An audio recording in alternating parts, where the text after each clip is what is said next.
자, 주로 멘토 시간에 이제 모의고사를 위주로 풀었었는데 이제 우리가 보통 멘토 시간 하면은 이제 2시간 이렇게 활용을 하잖아요. 자, 그래서 이 시간을 내가 어떻게 활용하느냐에 따라서 되게 큰 차이가 난단 말이야. 그래서 조금 좁을 겁니다. 그래서 일단 기본적으로 이제 이 수업을 하고 내주는 과제가요. 우리 항상 이 본 수업을 하고 나서 선생님이 내주는 과제는 과제 양이 그렇게 많지 않았어요. 그냥 딱 앉아가지고 한 30분 집중하면 그냥 후딱 다 할 수 있는 겁니다. 30분에서 1시간 정도 안에. 맞죠? 자, 그런데 그것보다는 좀 더 한 2배, 3배 정도 많은 양의 과제를 줄 겁니다. 자, 그래서 여러분들이 주중에 해결하는 것도 좋고요. 자, 만약에 주중에 해결이 다 시간적으로 안 된다라고 하면은 멘토 시간에 가져와가지고 해결하는 것도 괜찮습니다. 또는 내가 잘 풀리지 않는 문제나 이런 것들만 남겨놨다가 그거를 멘토 시간에 해결해도 괜찮아요.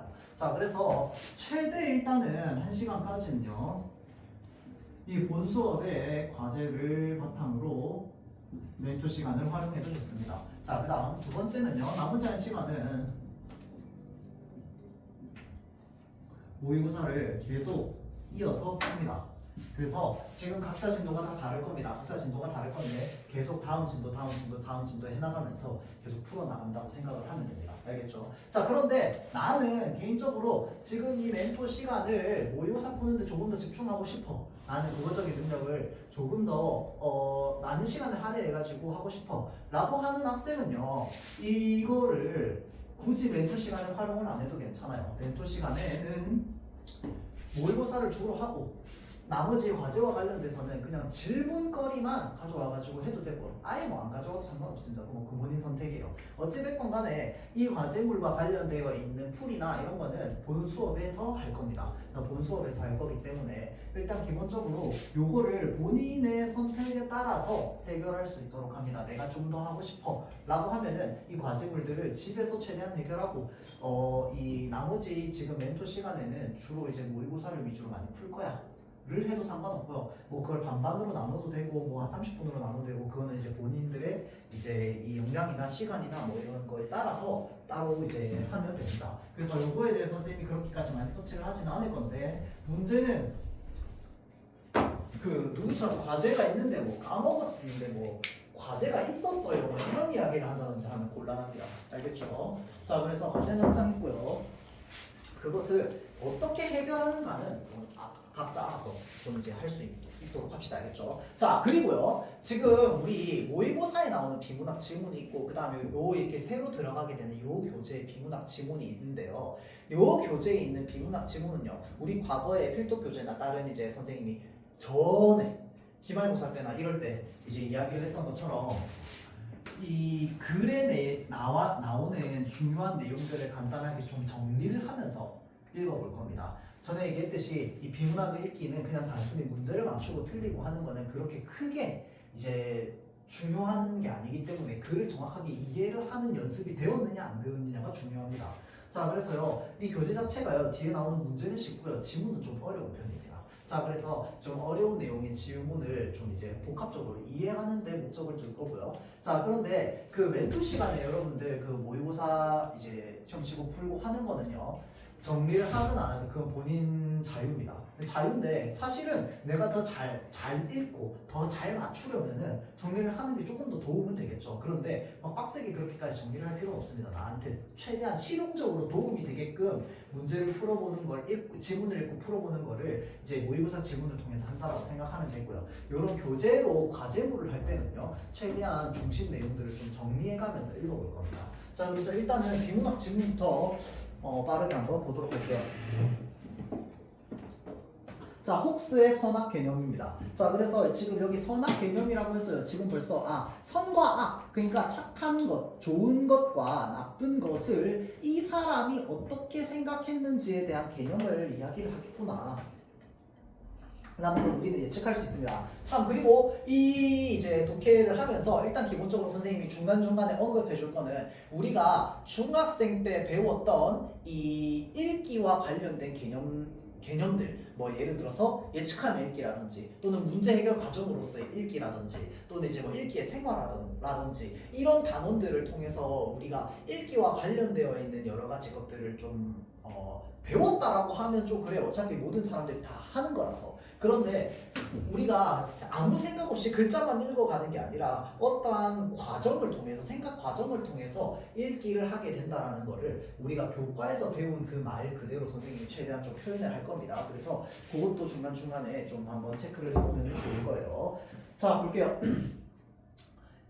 플라톤 이래 이성은 선이고 감정이나 욕망은 악이라고 하는 관점이 서양의 서양 선악 개념 전통의 주류를 이루었다라고 되어 있습니다. 자, 그러면 플라톤 이후에 이성은 선, 감정은 욕망, 감정이나 욕망은 악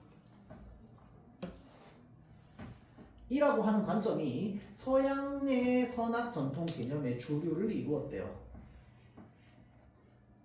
자, 그래서 욕망은 무언가를 바라는 것이고 바란다는 점에서 이는 결핍을 의미한대요. 또 결핍은 불완전하다는 것을 의미하기 때문에 그 안에 악의 요소가 포함되어 있다고 생각했대요. 따라서 최고의 선은 이러한 감정과 욕망을 억제하고 오직 이성을 통해서만 도달 가능한 것으로 간주되어 왔대요. 하지만 홉스는 감정과 욕망의 도덕적 지위를 부여함으로써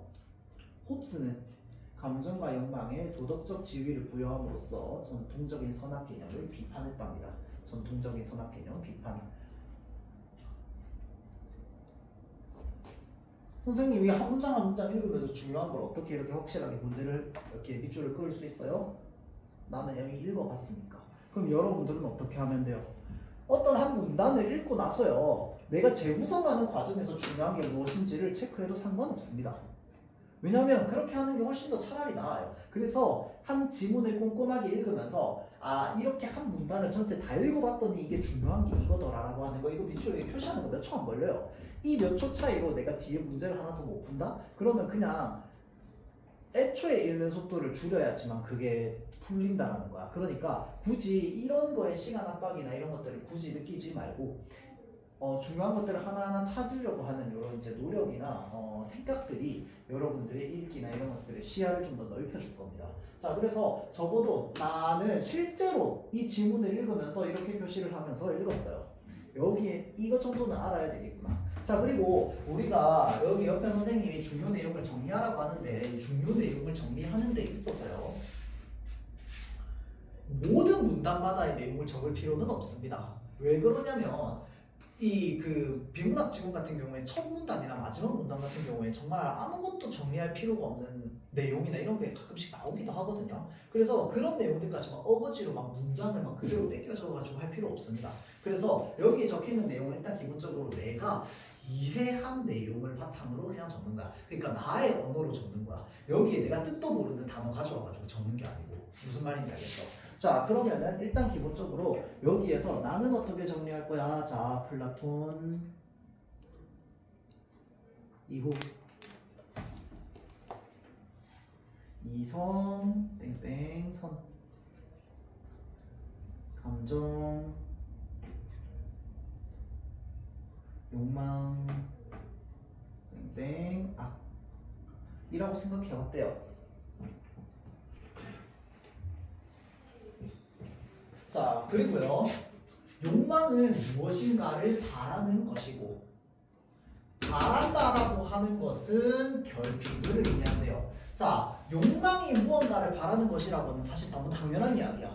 맞죠? 욕망이라고 하는 것 자체 무언가를 바라는 대상이잖아. 그쵸? 자, 그래서 욕망은 무엇인가를 바라는 것인데, 자, 바란다라고 하는 것은 무엇을 가지고 있는 거다? 결핍을 가지고 있는 거다. 무언가가 부족하다는 거다. 그래서 이 결핍은 또 불완전하다는 것을 의미하기 때문에 3단 문법에 의해서 생각을 해보면은, 자, 욕망은 결핍을 의미하고요, 욕망은 불완전을 의미한다라는 거랑 똑같은 거겠네. 맞죠? 자, 그래서 플라톤 이후 욕망이라고 하는 것은요, 결핍과 똑같은 말이고요. 이 결핍은요, 불완전과 또 똑같은 말이구나.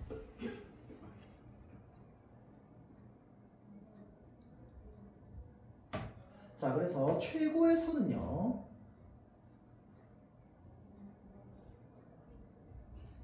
오직 이성을 통해서만 도달 가능하다 라고 생각을 해왔어. 하지만 홉스의 경우에는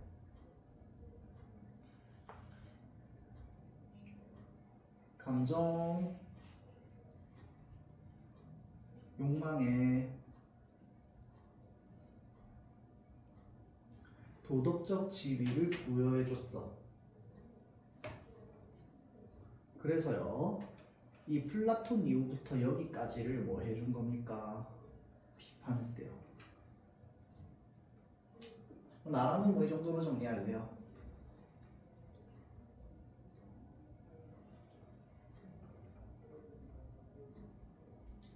자, 그래서 홉스는 욕구와 혐오라는 두 가지 감정에 따라서 선과 악을 규정하였는데요.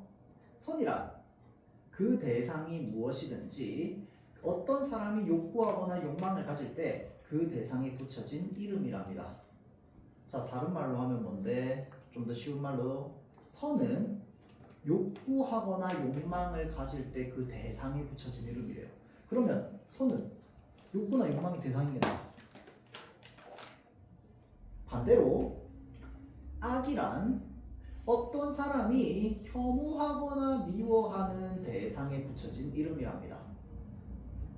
즉, 선은 나에게 쾌락을 주는 대상이고 악은 나에게 고통을 주는 대상이랍니다.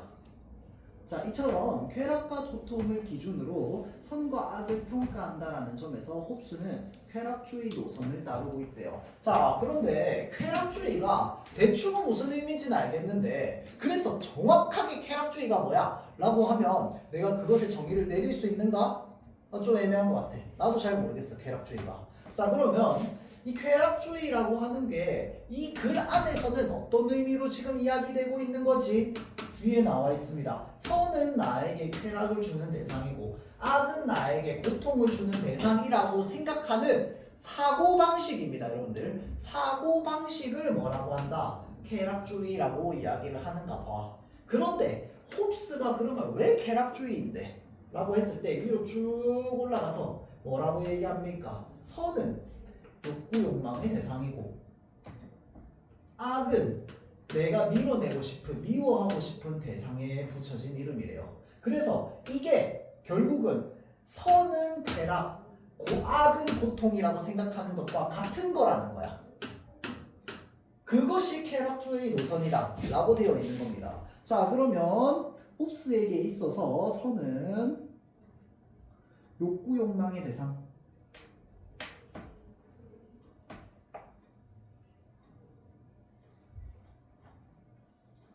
자, 다음 악은 혐오, 미움의 대상.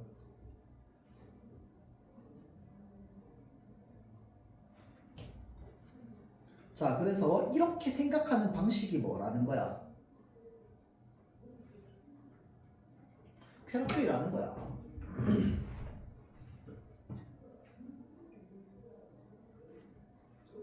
자, 그래서 또한 홉스의 선악 개념은 개인의 주관, 좀 정리하고요.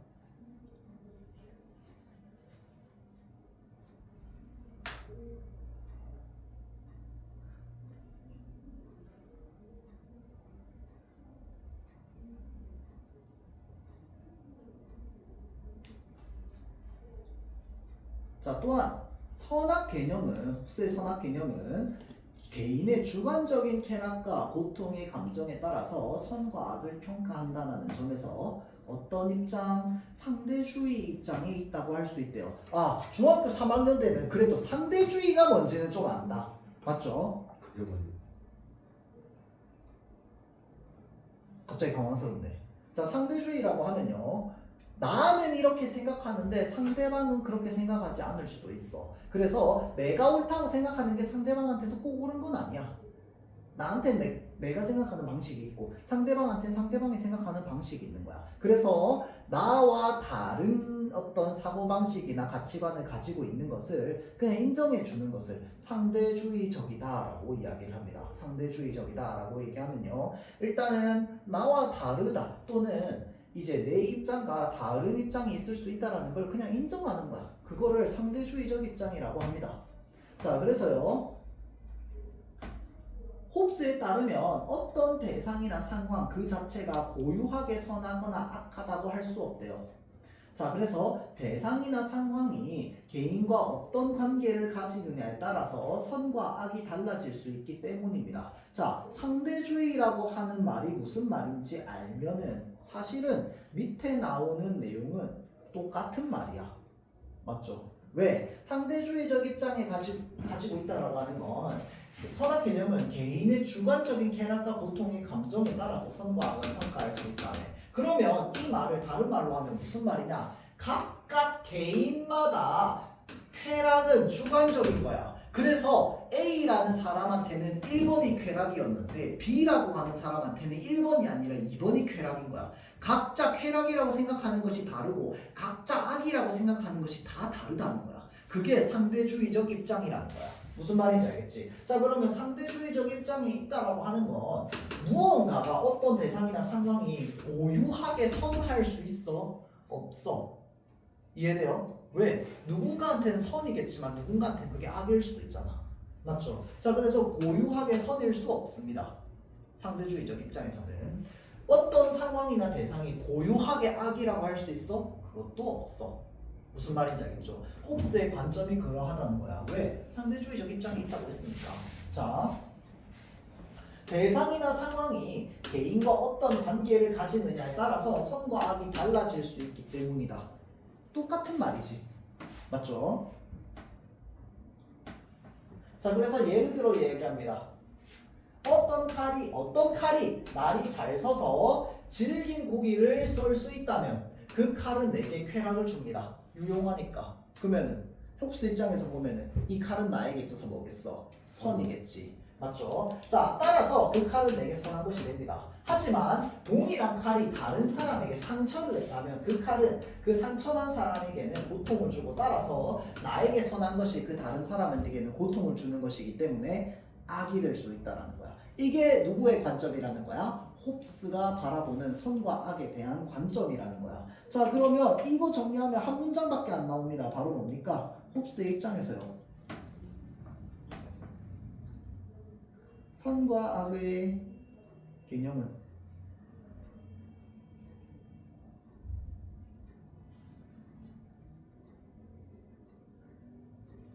상대적이다, 상대주의적이다라는 겁니다.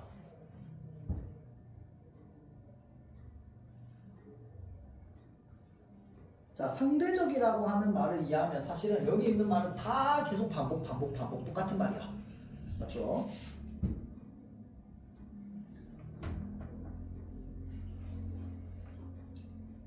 자, 다음 문단. 마지막으로 홉스의 선악 개념은 유명론의 입장을 따르고 있대요. 유명론이 뭐야? 몰라. 나도 몰라. 유명론의 입장을 따르고 있답니다. 자, 유명론은 실제로 존재하는 것은 개개의 사물이며 보편이란 실제하지 않는 추상물로서 개개의 사물을 지칭하기 위해 붙여진 이름에 불과한 것이라고 합니다. 이거 좀 어렵죠? 자, 유명론이라고 하는 게 무엇이냐? 자, 유명론은 실제로 존재하는 것은 전부 뭐랍니까? 개개의 사물이랍니다. 실제로 존재 개개의 사물. 보편, 실제하지 않은 개개의 사물을 지칭하기 위해서 붙여진 이름. 여기에 실제랑 여기에 실제는 다릅니다. 이거는 진짜로라는 의미고요. 여기에 나오는 실제라고 하는 거는 한자 그대로 하면요, 실제로 존재하다라는 의미입니다. 자, 그러면 실제하지 않는이라고 하는 건 다른 말로 뭐야? 존재하지 않는이라는 겁니다. 자, 그런데 존재하지 않는 추상물이 무슨 뜻인데요? 추상물은요, 우리 머릿속에서만 생각 가능한 것들 있죠. 사랑, 기쁨, 슬픔, 뭐 추억, 기억 이런 것들은 우리 머릿속으로만 떠올릴 수 있습니다. 그래서 그런 것들을 관념적, 추상적이라고 이야기를 합니다. 얘네들은 실제로 우리가 볼 수도 없고 만질 수도 없어요. 맞죠? 자, 그런 것처럼 이 보편이라고 하는 거는 실제로 존재하지 않는 추상물에 불과하다라는 거야. 자, 그래서요, 예를 들어 민수나 현지 같은 개인들만 존재할 뿐입니다. 사람이라고 하는 보편은요, 실제로 존재하는 것이 아니라 이런 개인들을 지칭하는 이름일 뿐이라는 것입니다. 뒤에 예시를 보면 좀 잘 이해가 되죠. 자, 그래서 따라서 유명론의 관점에서 보면 홉스에게 선과 악은요, 실제로 존재하는 것이 아니라 개별적인 상황에 따라서 달라질 수 있는 이름일 뿐이라는 겁니다. 자, 따라서 도덕의 궁극적 목적인 최고의 선 같은 것 있을 수 있어 없어? 없어. 왜? 개념이 아니라 추상적으로만 존재하는 이름 같은 거니까 최고의 선이라고 하는 건. 왜? 아까 위로 쭉 올라가서 어떤 관점이라고 해서 선악에 대해서 상대주의적 관점이라며. 그러면 나한테는 선이 될 수 있는데 누군가한테는 악이 된다며. 그러면 세상의 최고의 선이라고 하는 게 존재할 수 있어? 없어. 일단 첫 번째. 자, 다음 두 번째. 최고의 선이라고 하는 거는요, 모든 사람에게 선이라고 하는 거야. 맞죠? 자, 모든 사람에게 선이라고 하는 건 하나의 보편 같은 겁니다. 보편적인 특징을 가지고 있는 거야. 그런데 이 보편적인 특징을 가지고 있는 건 보편적 개념은 무엇에만 해당한다라는 거야? 그저 이름에 불과하다라는 거야. 개별이 아니기 때문에. 무슨 말인지 알겠죠? 자, 그러면 홉스의 입장에서 유명론을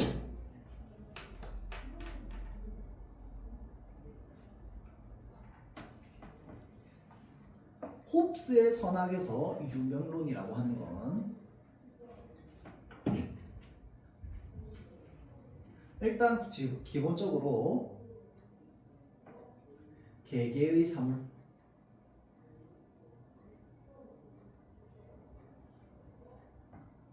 실제로 존재하는 겁니다. 그런데 보편은요, 실제하지 않습니다. 존재하지 않습니다. 존재고가 아니라 X.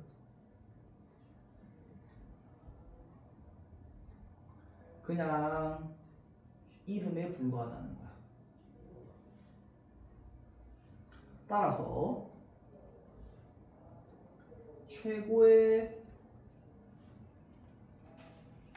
선 같은 보편적 개념은요,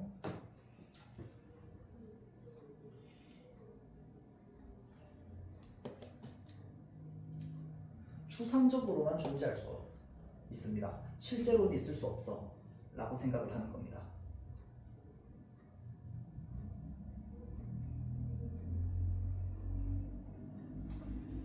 자, 그래서 이처럼 홉스는 인간의 감정과 욕망이 결코 부도덕한 것이 아니라고 주장하면서 오히려 인간의 욕망과 감정을 인정하고 욕망의 합리적 조정을 통해 개인과 사회를 보존하는 것이야말로 현실적인 해결책이 될 수 있다고 보았대요. 자, 그래서 감정과 욕망을 인정하고 그것을 어떻게 해야 되느냐? 합리적으로 조정해야 된대요.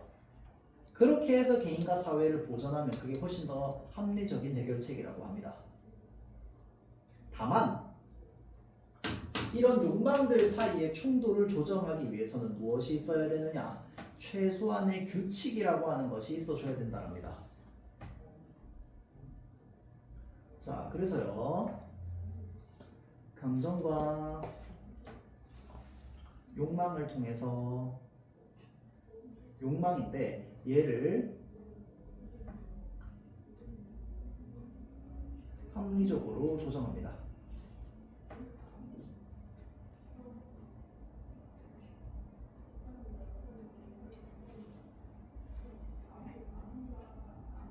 자, 그런데 요 사이에 무엇이 있어줘야 된대요?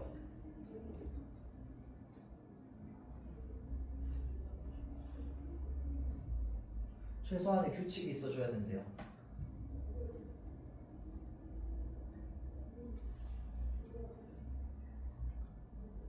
자, 그래서 최대한 선생님이 좀 간단하게 정리를 하려고 했어요. 왜 그러냐면 일단 기본적으로 이 정리가 목적이 아닙니다. 결국은 잘 읽는 게 목적이야. 잘 읽는 게 목적인데 이 잘 읽는 도구로서 그냥 간단하게 정리를 하는 연습들을 하는 거다 라고 보면 됩니다. 알겠죠? 자, 그래서 그런 관점으로 봤을 때 얘네들을 도구로서 그냥 활용하는 거야. 뭔 말인지 알겠죠? 자, 정선의 진경산수학 다음 질문 들어갈게요. 문제는 조금 이따 풀겠습니다.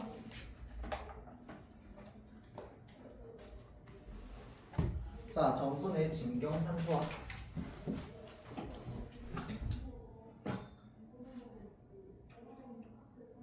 자, 우리나라의 유명한 산과 뛰어난 경치를 그린 진경산수화는요, 실경산수화의 일종입니다. 자, 그러면 여기에서 진경산수화는 여기에 해당하는구나.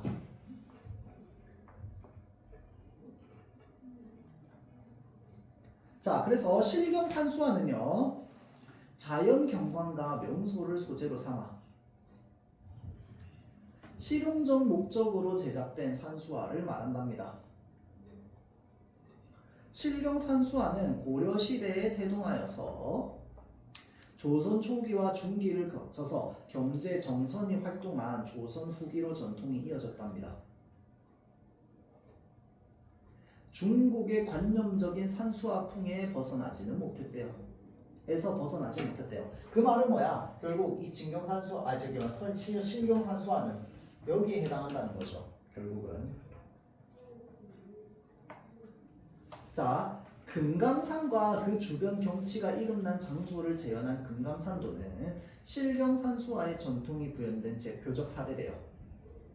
금강산도는 중국 황실의 사신들에게 줄 선물용으로 빈번하게 제작되었답니다.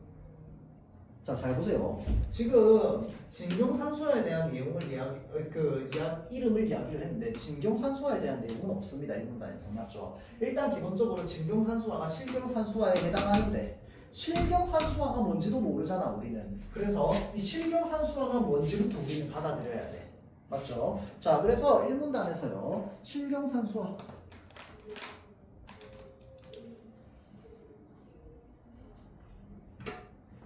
무엇입니까? 자연경관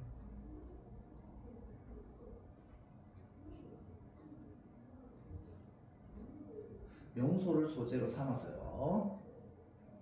얘네들을 실용적 목적으로 만들어낸 것을 실경산수화라고 한다. 자, 그래서요, 조선 전기, 고려 시대부터 해가지고요, 조선 후기까지 그려졌대요.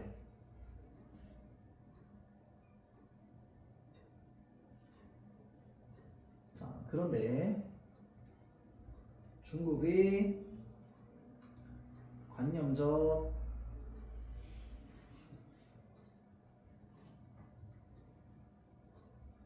산수화풍을 가지고 있대요. 벗어나지는 못했대. 그래서 예시로 뭐가 있느냐? 금강산도. 어떻게 생겼는데요? 저도 몰라요. 그냥 그렇다고 합니다. 자, 사실은 중국의 산수화풍을 벗어나지 못했으니까 당연히 중국 사람들한테 선물하기 되게 좋았겠지. 맞죠? 자, 다음 이 문단 볼게요. 사실 이 글은 그렇게 응집성이 높은 좋은 글은 아니에요, 여러분들. 좋은 글은 아닌데 이런 좀 번잡스러운 글들도 모의고사에 종종 등장해요. 자, 그래서 한번 좀 보도록 할게요. 자, 실경산수화의 흐름 속에서 정선의 위치는 주목할 만하대요. 그러니까 결국은 이 정선이라고 하는 사람에 대한 이야기야. 자, 그래서 금강산도를 위시한 정선의 진경산수화는요, 구도나 구성, 공간 개념 등 큰 틀에서는 이전의 흐름을 따르기도 했지만 그 화풍은 현저하게 다르대요.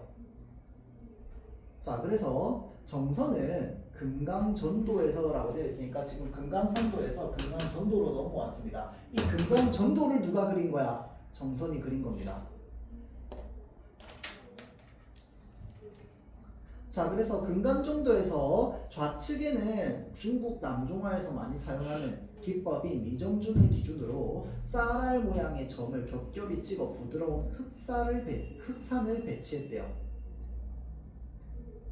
자, 그래서 미정준 이 기법이래요. 어떤 기법인데 쌀알 모양의 점이래요. 한자 그대로 하면 미자가 쌀미자죠. 점은 뭐야? 점 찍는 거 맞죠? 자, 그래서 쌀알처럼 쌀알 모양의 점을 찍어서 무엇을 그려냈는데 부드러운 흑산을 그려냈대요. 자, 우측 공간에는 중국 북종화 기법인 구벽준을 변형하여서 수직준으로 뾰족하게 바위산을 묘사했대요. 뾰족한 바위산. 자, 그래서 이렇게 함으로써 둥글고 부드러운 흑산은 날카로운 바위산과 강한 대조를 이루게 된답니다. 자, 그래서 산들을 한 폭에 빽빽하게 담으려다 보니 조감도처럼 하늘에서 내려다보는 듯한 구도를 취하였대요. 정선은 실제로 방문했던 금강산의 모습, 작가적 상상력, 이러한 화풍을 선보이게 됐답니다. 자, 그러면 정선의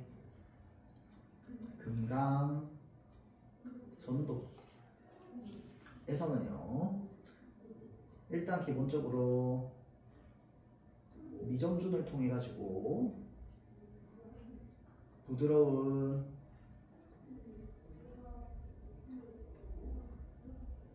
흑산을 묘사했습니다. 자, 다음 구벽준을 바탕으로 하지 말고 구벽준 변형을 바탕으로 뾰족한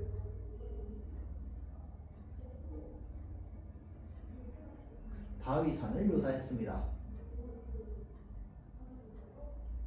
자, 그래서 이 둘의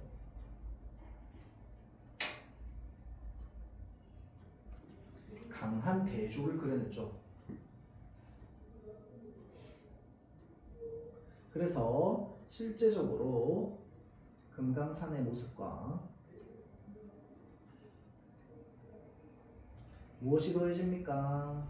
작가적 상상력이 더해집니다.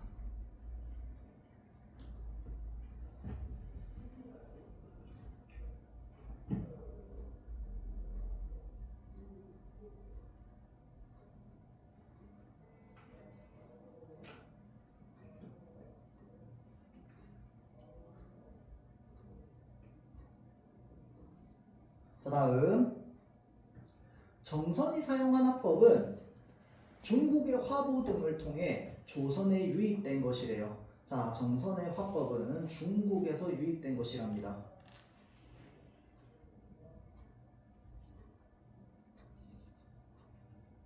자, 그런데 대부분 조선 화가들이 그 화보에 양식화된 화법들을 답습한 데 비해서, 자, 대부분의 조선 화가들이 답습했다라고 하는데 답습이 뭡니까? 새롭게 뭔가를 만들어내지 않고 쳇바퀴 돌듯이 그 전의 것들을 그대로 이어서 똑같이 받아들여가지고 하는 거를 답습이라고 하죠. 자, 그래서 답습한 데 비해 정선은 나름대로 변형하고 새롭게 융합했습니다. 중국에서 유입된 화법을.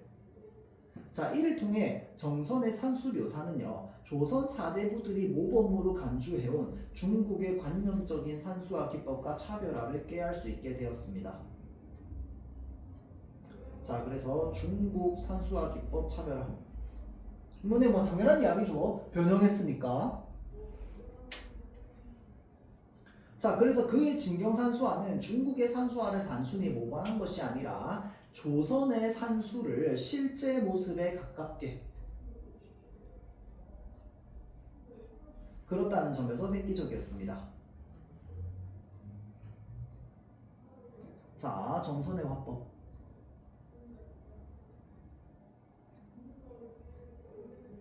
일단 기본적으로 중국에서 유입되었습니다.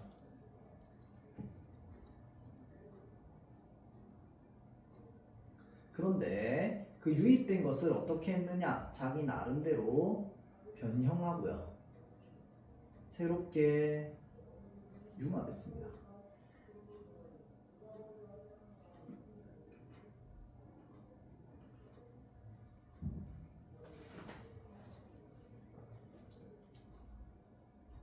자, 그래서 중국의 산수화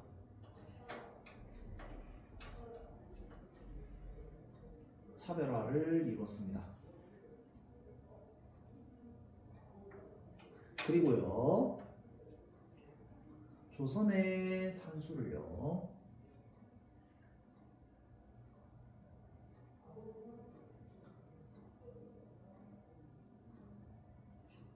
실제 모습에 가깝게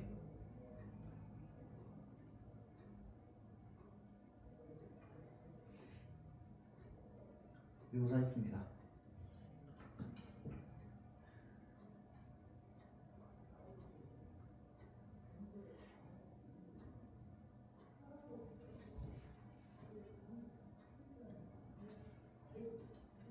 자, 그런데 정선의 진경산수화는 대상을 단순히 눈에 보이는 대로 그대로 재현한 것은 아니랍니다. 자, 정선의 진경산수화는요. 자, 그래서 지금 이 진경산수화와 관련되어 있는 이야기, 방금 아까 봤던 그 전 문단부터 해가지고, 자, 아까 글 제일 초반에 진경산수화에 대한 이야기 했었잖아, 그쵸? 자, 이 진경산수화에 대한 이야기를 했는데 중간에 다른 이야기를 먼저 했습니다. 다른 이야기 뭘 먼저 했는데, 일단 기본적으로 진경산수화가 실경산수화에 해당하는데, 그럼 실경산수화는 뭐야? 실경산수화 설명해 줘야죠. 자, 그 다음에 이 정선이라고 하는 사람이 진경산수화를 그려냈는데, 그러면 정선이라고 하는 사람은 어떤 그림을 그린 사람인데? 또 설명했습니다. 그래서 쭉 설명하다 보니까, 그래서 이제 본격적으로 이야기를 하려고 하는 이 진경산수화는 어디에서 나오는 거야? 지금 여기 중간 부분에서 등장합니다. 맞죠?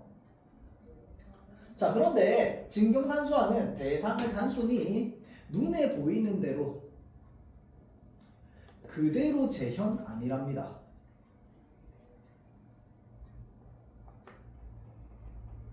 자, 진경산수화에서 진경이라고 하는 건 한자 그대로 하면은 실제하는 경치라고 하는 의미도 있지만 제대로 된 경치, 참된 경치라고 하는 의미가 있습니다. 한자 그대로 하면 참진자에다가 경은 경치할 때 경자겠죠.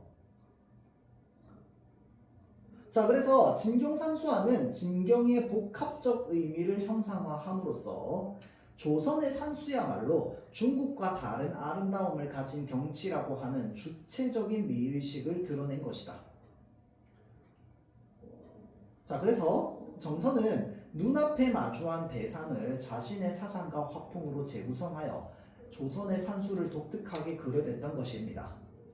자, 그래서 조선의 실제 풍경과 그 특색을 드러내되 그 묘사에 있어서는 과장, 생략, 압축, 조합, 시점 이동 등의 방법을 구상하여 본질적 세계를 창출하였으므로 실제 경치와 어느 정도 일치하느냐는 결정적인 문제가 아니었다.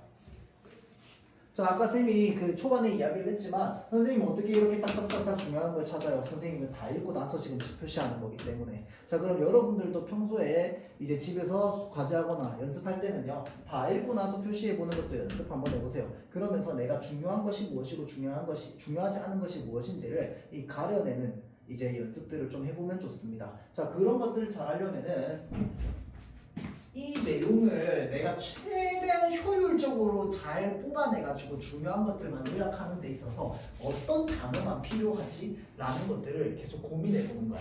뭔 말인지 알겠죠? 자, 그래서 일단 기본적으로 진경산수화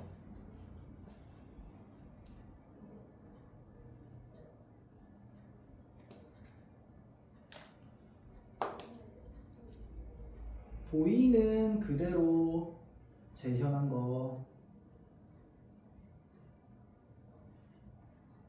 아닙니다. 진경의 뜻 땡땡 제대로 된 경치 참된 경치 라고 하는 게 이 진경의 복합적 의미를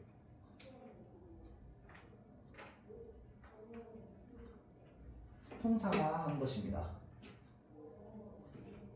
그래서 이를 통해서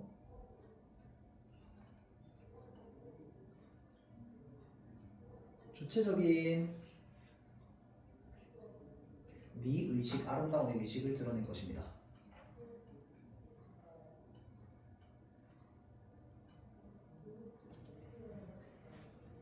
자, 그래서 이것은 결국 또 똑같은 말로 무슨 말이냐?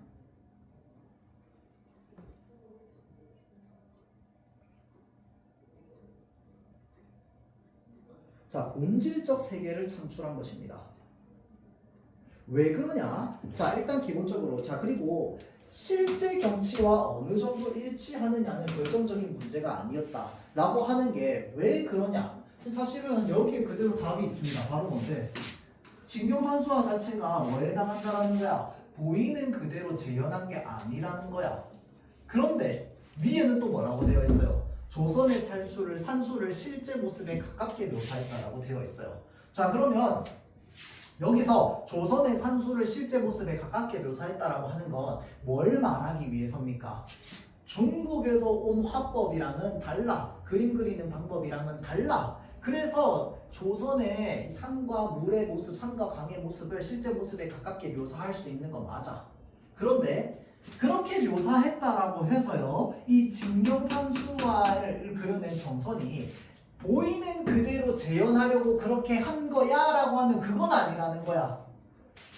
본질적인 의미를 형상화하려고 하는 데 있어서 그것을 그려내다 보니까 조선의 산수를요, 조선의 산수의 아름다움에 맞게끔 그려냈다 라고 하는 의미가 담겨 있는 겁니다. 뭔 말인지 알겠죠? 자, 그래서 한편 지도 제작이 활성화되면서 진경산수화에도 이제 영향을 주었대요. 자, 그래서 금강전도가 순수한 감상용 작품인데 방에서요, 금강내산 총도는요, 정선이 지명을 따서 그림의 제목을 삼고 산의 주요 지점에 명칭을 넣은 점까지 고려한 점 등을 봤을 때 회화식 지도로도 간주된대요. 자, 얘는 회화식 지도, 얘는 감상용.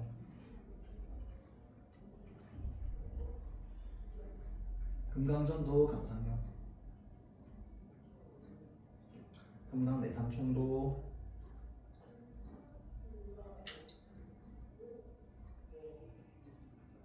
회화식 지도.